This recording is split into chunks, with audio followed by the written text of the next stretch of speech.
Thank you, Keith, and thank you for letting us be here. Pedestrian bicycle safety is something that we try to get the opportunity to talk about any chance we can. I can tell you as somebody that reviews the crashes here in Brevard County, pedestrian bicycles and motorcycles, which are our most vulnerable road users, made up 53% of our fatalities last year here in Brevard County. So what we're going to do today is we've got a two-part presentation for you. Myself, I'm going to cover pedestrian safety, and then my friend, longtime friend Courtney Reynolds from Rethink Your Commute is going to cover bicycle safety. Courtney, would you like to say a few words before we start the presentation? Well, I just thank you, Keith, for inviting me here, and very interested in any questions that people may have after they hear from Kim and I. So take it away, Kim. Yeah, I would say that as well. Those of us that do bike pit safety, we could spend a whole day talking about ins and outs. And so this is a kind of a way high level approach, but when I'm done with my presentation, I will open it up for questions, but then I will be on for the entire time. So if you think of something, if I don't cover something in particular that you want to hear about, just ask us when we're done. So I'm going to see if I can get my presentation up and running here. All right, can we see it? Yep, I see it. Yeah, we see it. Awesome. Okay. All right. So again, welcome. Thank you for being here. Pedestrian safety, as I mentioned, is something that is extremely important to us here in Brevard County. I work for the Space Coast Transportation Planning Organization. We do long-range traffic planning, which means planning roads, almost everything up to construction, but we're also very heavily involved in traffic safety. We've had a very involved bicycle pedestrian safety program for 25 plus years. And we're very proud of that. We want to keep going and continuing to talk to people about something that is taking too many of our family and loved ones from us. So first off, most of you are probably in the Mayor's Fitness Challenge, and congratulations for that, getting out there, getting healthy, making your body feel better. So we're going to talk a little bit about health benefits of walking. Walking obviously is something that's extremely good. It's low impact. It's not being somebody with too bad knees that need to be replaced. Low impact is what you're looking for a lot of times. It's not too hard on the joints, but it also can serve to lower your blood pressure, cholesterol, helps the heart, gives you endorphins, which makes you happy. And of course, it can either help you with weight loss or to manage your weight. So pedestrian fundamentals, and this is kind of where you hear a split from what you'll hear Courtney talk about with bike safety. And that is, one, if there's a sidewalk in place, you have to use it. That is written in law. If there is no sidewalk, you have to walk facing traffic and as far from the travel lane as possible. And that does not mean in that area between if there's a paved shoulder, that line that runs down the side of the road, you are supposed to be off the pavement. All right, so crossing the street. A lot of this you probably heard the very first time that you were taught how to cross the street, but you know what? Doesn't matter what signs or signals are in place. The basic rules always apply. You need to try to use a crosswalk where there's one available. You always stop at the edge or the curb. You look both directions for traffic, and if you happen to be at an intersection, right turning vehicles are a real problem for pedestrians that might have a signal and that vehicle doesn't yield to them. So check over your shoulder, especially at an intersection before you walk out. And this is a big one. You need to, once you get in that crosswalk, walk straight on across, keep going. Just you know, go across the street and get across the street. Don't turn around. No exceptions, don't turn around, because what happens, the cars that maybe were waiting to turn right, they think you're gone, and people get in a problem when they get, oh, I forgot something. You know, the best thing to do in that situation, go on across and then cross back to the other side of the road. The only exception, obviously, to this would be, you know, if you ended up seeing a car that was coming for you, and, you know, then I would say turn around and try to get out of the way. And just like we're trying to tell our vehicle drivers, you need to stay alert and not be distracted, especially when you're in that crosswalk or crossing the road. So there's basically two different types of places where people end up crossing the road, and that would be controlled. You're going to see that typically at intersections where you have signs or signals, or an uncontrolled, such as the picture on the right, which is a mid-block crossing. And I'm sure you can see there in that picture that they have the signals there. That is not a controlled, and we're going to talk a little bit more about that particular signal here in just a minute. So I'm sure many of you are familiar with this. All of our intersections, or at least most of them, I would say 99% of the intersections here in Brevard County that have pedestrian signals have these pedestrian countdown. The top left, you see it, you have that hand would be flashing, and you see the time there remaining. That's the time until the cycle is complete and you need to be out of the roadway.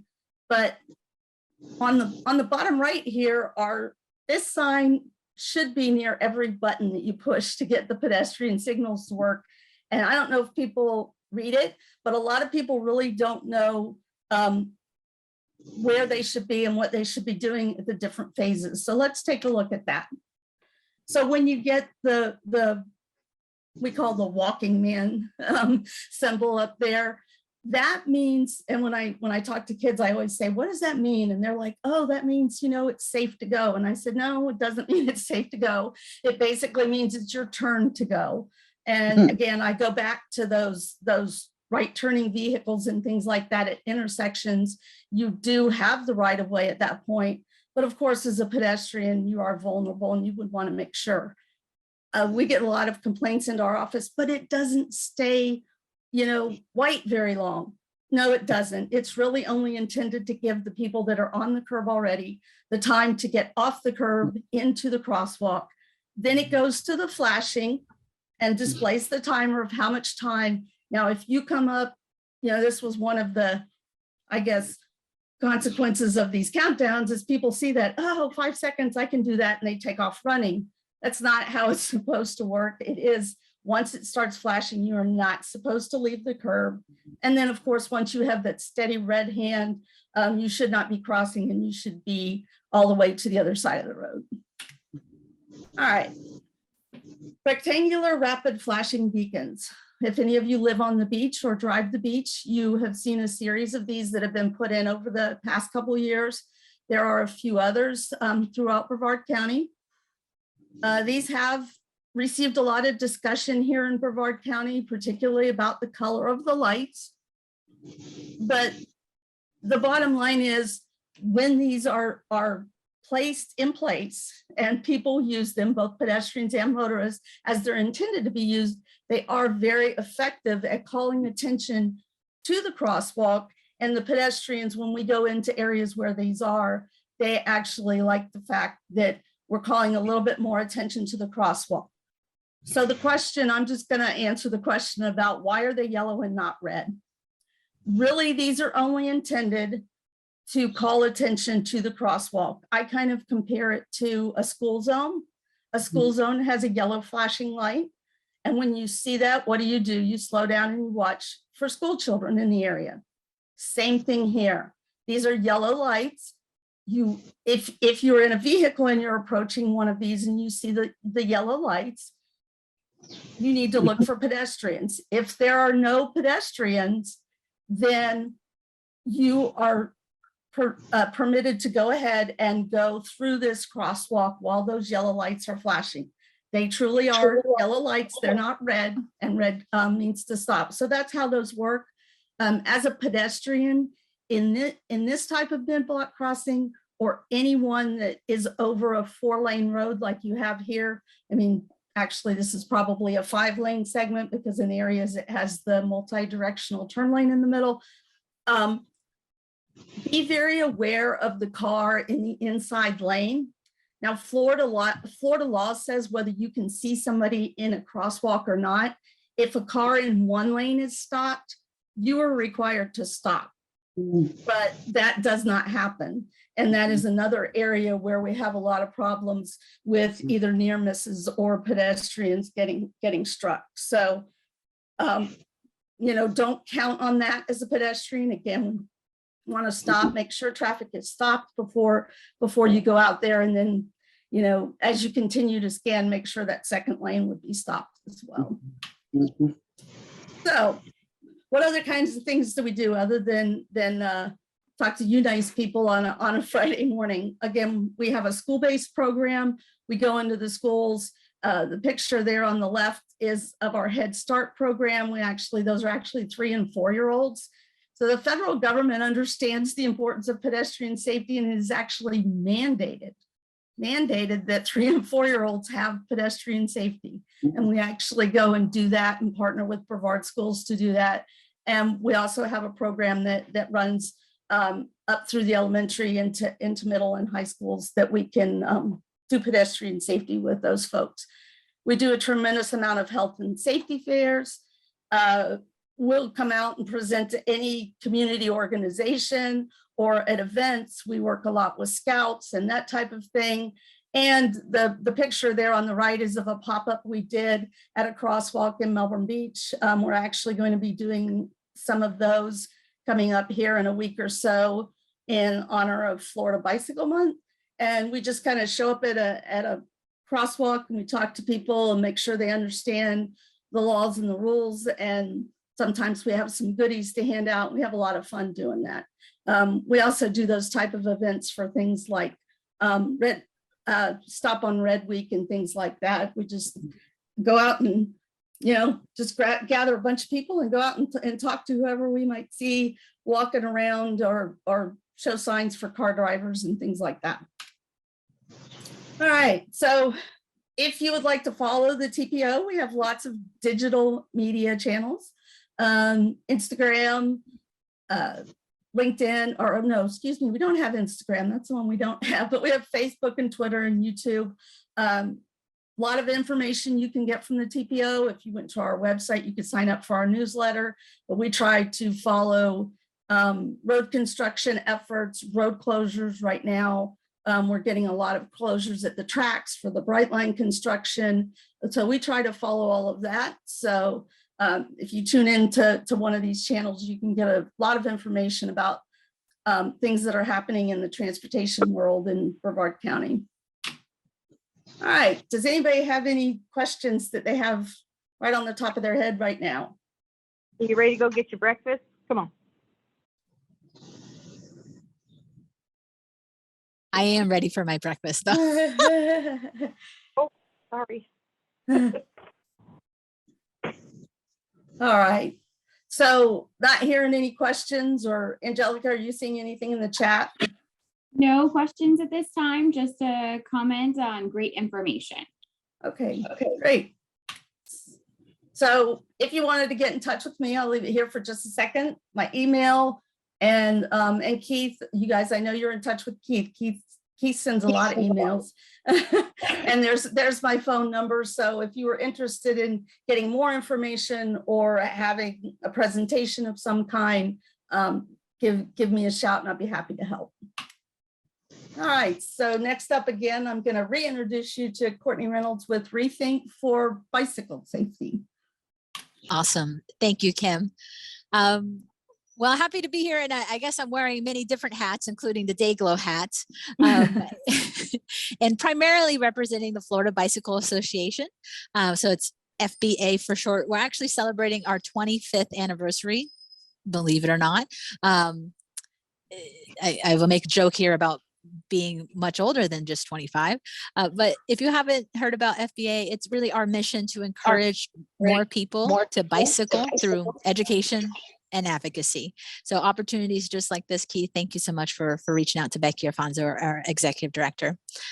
Our vision really is for bicycling to be safe, accepted, and encouraged in Florida. We really feel those 3 pillars are key to fulfilling the promise. To me, biking, it puts a smile on my face, and I think it could make a lot more people smile as well.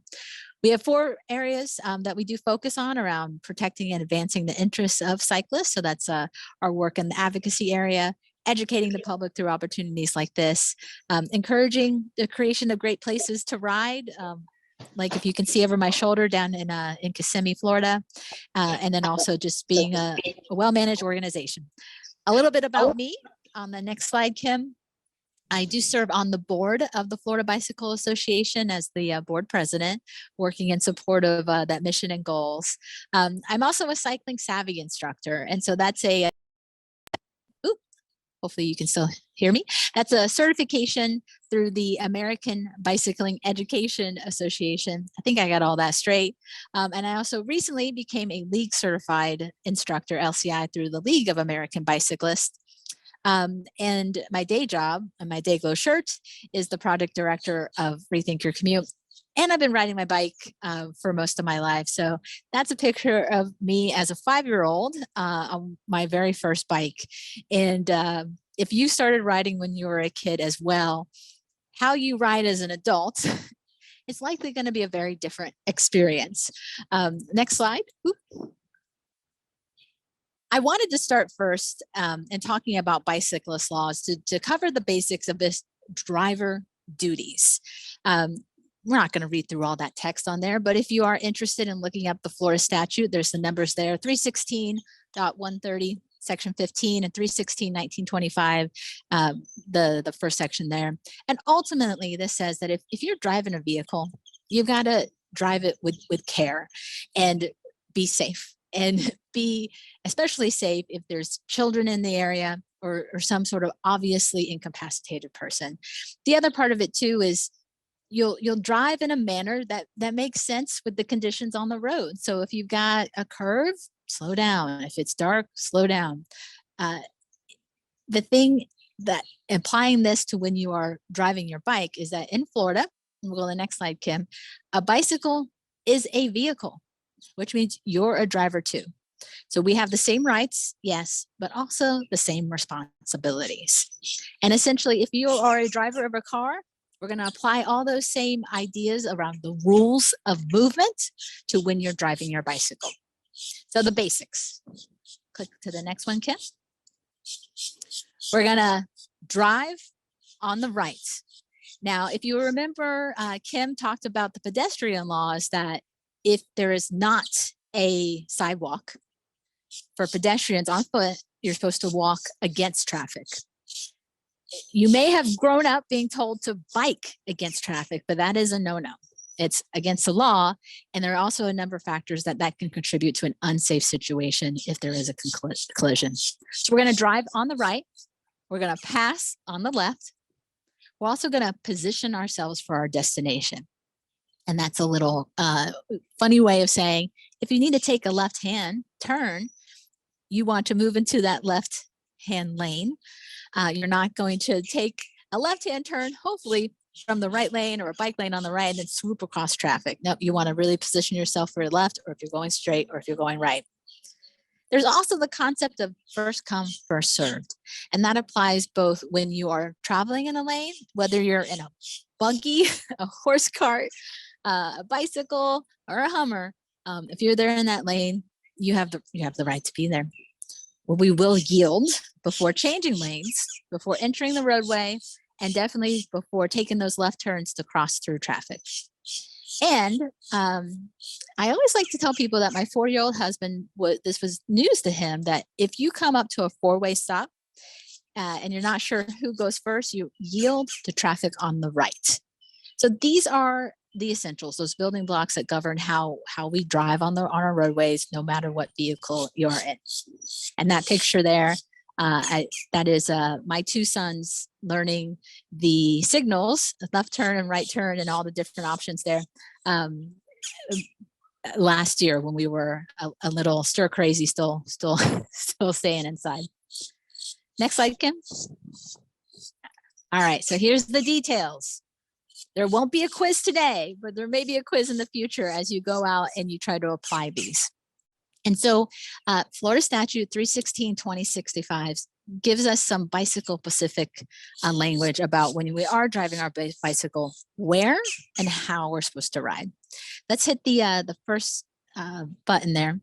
And so in Florida, we are one of the few states that does have a mandatory bicycle lane law. It states that if there's a bicycle lane there and we're going straight and there's no hazards, that we're supposed to use that bike lane. Now, the kicker here is that you may see paint on the side of the road. That doesn't necessarily mean it's a bicycle lane. So you have to have that stamp. I'll show you a picture of that soon. And theoretically, there needs to be the minimum width of 4 feet and on local roads, and you may get up to 5 feet. But if you see that stamp of the bicycle man and you can't quite make it out, that may be a clue that that's not actually enough space to operate. So the other part, next click there. So let's say there are no bicycle lanes. 316-2065 says that we're supposed to drive our bike as close to the right-hand edge or curb as close as practicable. Now that practicable language there is being able to be done in the situation there. So there are reasons that it may not be practicable to be riding right on the right edge for a number of reasons. And it lists it right here, what the exceptions. So go ahead and click through. And one more. So when we talked a little bit earlier about those essentials in the building blocks of driving on the right, but passing on the left, if you're in a bicycle lane or you're on the right-hand side of a travel lane, if you needed to pass, you're going to need to go out to the left. So preparing for that left turn or when passing a slower vehicle. There also are a number of reasons when it may be reasonably necessary to not be on that right-hand edge of the lane, because the things that collect there will be debris, sand, sometimes broken glass, all sorts of things that can make for a bad day on your roadway, on your trip. Let's click through one more. Oop. Kim, there we go. And then we'll do one more and show the pictures here.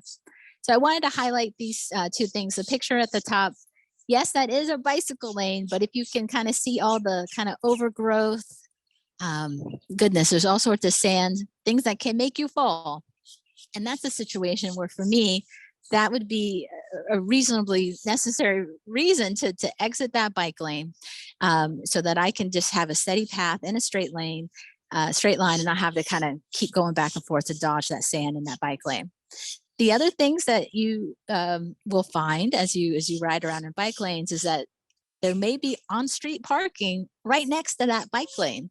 Should somebody open that door, you could be struck. Hopefully you could avoid it, but worst case scenario, even if you do wobble and try to avoid it, that lane next to you may have a vehicle traveling at a higher speed, or if that open door clips your handlebars, you don't want to be thrown out into traffic. So these are things to look out for. And so yes, the law says ride as far to the right as practicable, except when it doesn't make sense. So I imagine you may have questions about that afterwards, and we'll be happy to navigate that together because it could be confusing. And Kim, I think we'll go one more slide and we'll click one more, because there are so many additional laws when it comes to driving, period, and driving your bicycle. It's knowing what's legal, but also understanding what's safe and what are some strategies to be safe and legal. And so you make it home safely at the end of the day. I encourage you to learn more about the Florida Bicycle Association at floridabicycle.org. As I said, we are celebrating our 25th anniversary, and we do, we're here to serve our members. You can join as a member. We'd love to have you on board. And Kim, and see if I think that's my last slide. See if we have any questions. And please unmute yourselves. I went ahead and muted everybody during the presentation. I would just like to say, we have talked about some bicycle and pedestrian laws today. I'm happy if anybody contacted me at the Alert Today Florida, which is the state coalition for bicycle pedestrian safety, publishes a really nice trifold brochure that contains almost all of the bike ped laws. I think all of them. The newest version even has the laws that are governing e-bikes right now. So if you wanted to contact me, and Jellica could probably put my email in she probably knows it well enough or could figure it out to put it in the chat. You could send me an email and I can either send you a digital link to that or a physical copy of that brochure. It's a really nice, handy brochure to have. And that's perfect timing because I already did put your email in the chat, as well as we have a specific question on how to e-bikes factor into all that. I know you said you had a guide, but I wonder if like Courtney or yourself could just kind of do a quick overview of that. Well, I'll try to tackle it, and Kim, you add on there if I No, don't quite get it right. I'm gonna let you take care of that one. Yeah. So I believe it was last year, Florida did pass some language to define 3 different classes of e-bicycles. And so there's class 1, class 2, and class 3, and it's going to confuse you. So a class 1 e-bike is a pedal assist. And so you have a electric bike where you have to pedal, but it will stop the assist at 20 miles per hour. Okay. Class 2 is a bike that is just the throttle. You don't have to pedal. It's those class 2 ones that for some people may challenge whether or not that's even a bicycle. A class 3 is back to pedal assist up to 28 miles per hour. And so they're also, when they are sold, they're supposed to be labeled when you go into the bike shop, class 1, 2, and 3.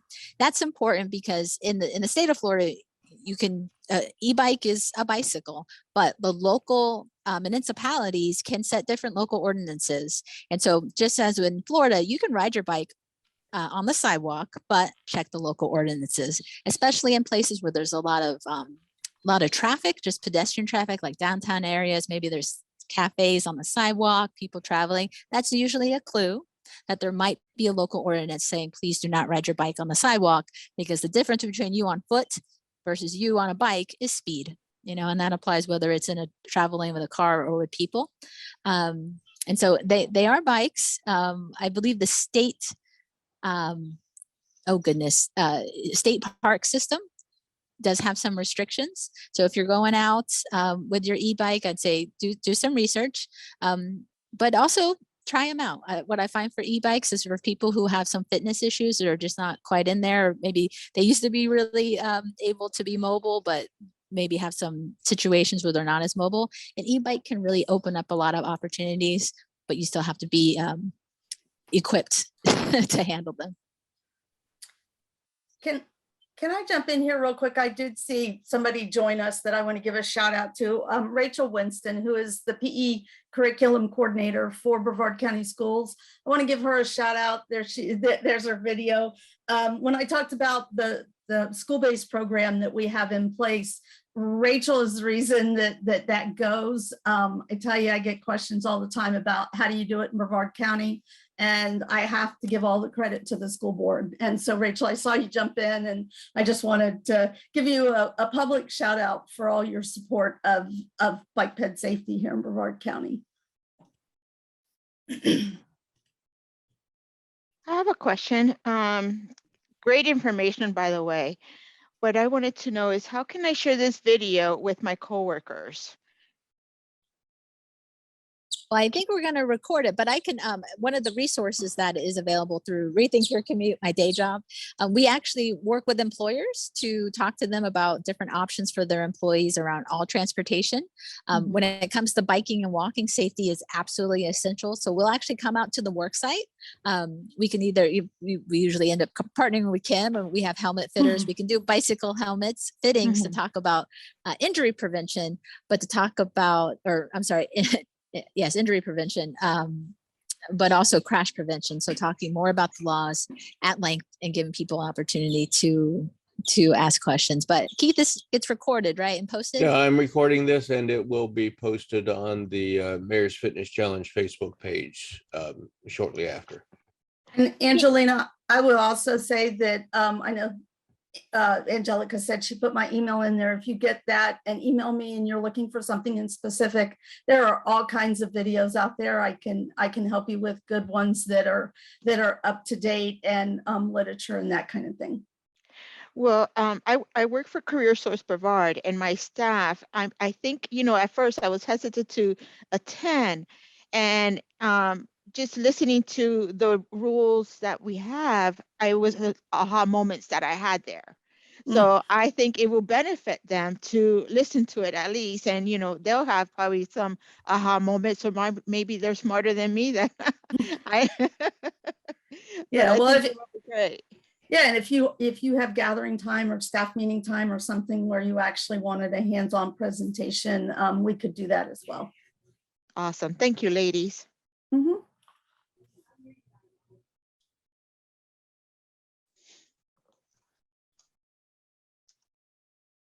Kim, we answered all the questions. They're going to be safe on foot and on wheels. Yes.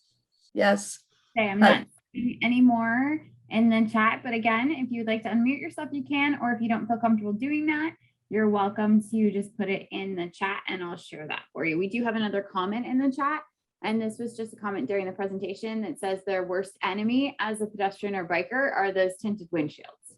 So Yeah, good point. I know when I talk to the kids about making eye contact with drivers and things like that, I tell them to understand in Florida we do have a lot of tinted windows.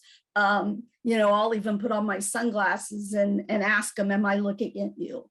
And then the discussion comes that they really don't know because I have sunglasses on and they can't see me. So I say, hey, if it's a matter of waiting for a car, you're talking a couple seconds, just let them go and then find your next gap. So good point.